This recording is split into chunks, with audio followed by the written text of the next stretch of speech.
Assalamualaikum warahmatullahi wabarakatuh. Perkenalkan, nama saya Ahmad Lutfi Sudawan dari Prodi Perpajakan Politeknik Boswa. Di video kali ini saya akan menjelaskan tentang perhitungan rekonsiliasi fiskal. Penyusutan laporan keuangan suatu perusahaan tentu harus disesuaikan dengan peraturan fiskal yang berlaku, apalagi ketika laporan keuangan tersebut dijadikan dasar untuk membuat SPT PPh yang akan dilaporkan ke kantor pajak. Laporan keuangan umumnya dibuat berdasarkan standar akuntansi keuangan yang belum tentu sama dan sesuai dengan peraturan dan ketentuan perpajakan. Oleh karena itu dibutuhkan koreksi fiskal atau yang biasa disebut dengan koreksiliasi fiskal. Rekonsiliasi fiskal dapat didefinisikan sebagai salah satu cara untuk mencocokkan perbedaan yang terdapat dalam laporan keuangan komersial yang disusun berdasarkan sistem keuangan akuntansi dengan laporan keuangan yang disusun berdasarkan sistem fiskal. Dokumen ini berbentuk lampiran SPT tahunan PPh badan berupa kertas kerja yang berisi penyesuaian antara laba rugi komersial sebelumnya pajak dengan laba rugi berdasarkan ketentuan perpajakan. Rekonsiliasi ini juga dilakukan kepada seluruh unsur penyusunan laporan laba rugi yang meliputi pengeluaran atau beban dan pendapatan. Koreksi negatif dan positif. Dalam sebuah rekonsiliasi fiskal terdapat koreksi fiskal negatif dan koreksi fiskal positif. Koreksi fiskal negatif berupa koreksi fiskal yang mengakibatkan laba fiskal berkurang atau rugi fiskal bertambah, sehingga laba fiskal lebih kecil dari laba komersial atau rugi fiskal lebih besar dari rugi komersial.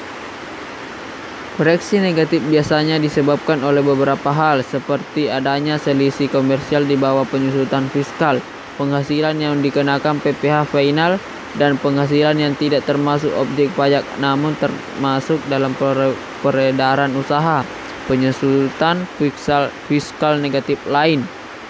Sedangkan koreksi fiskal positif merupakan koreksi yang mengakibatkan laba fiskal bertambah atau rugi fiskal berkurang, sehingga laba fiskal lebih besar dari laba komersial atau rugi fiskal lebih kecil dari rugi komersial.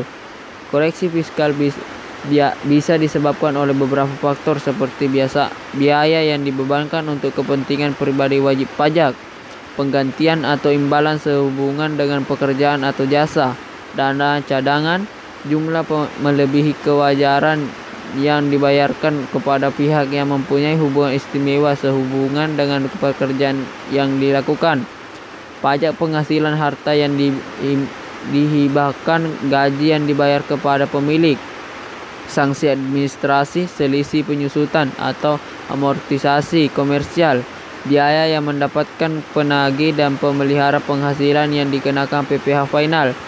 Penyesuaian fiskal positif lain yang tidak berasal dari hal-hal yang tidak disebut. Dua jenis rekonsiliasi fiskal. Terdapat dua jenis rekonsiliasi fiskal berdasarkan perbedaannya secara komersial dan fiskal, yaitu beda tetap. Rekonsiliasi beda tetap disebabkan oleh adanya transaksi yang diakui oleh wajib pajak sebagai penghasilan atau biaya yang sesuai dengan standar akuntansi keuangan. Rekonsiliasi beda tetap merupakan perbedaan antara laba kena pajak dan laba akuntansi sebelum pajak yang timbul akibat transaksi yang menurut Undang-Undang Perpajakan tidak akan terhapus dengan sendirinya pada periode lain. Beda waktu.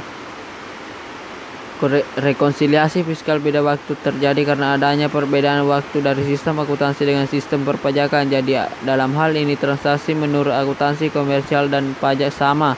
Yang membedakan adalah waktu alokasi biaya. Tahapan dalam rekonsiliasi fiskal. Langkah-langkah yang perlu ditempuh untuk melakukan rekonsiliasi fiskal diantaranya: 1. Mengenal lebih dulu penyesuaian fiskal yang diperlukan, menganalisa elemen penyesuaian untuk menentukan pengaruhnya terhadap laba usaha kena pajak, pengoreksi fiskal dengan memantau angka koreksi fiskal negatif dan positif, penyusunan laporan keuangan secara fiskal sebagai lampiran SPT tahunan pajak penghasilan.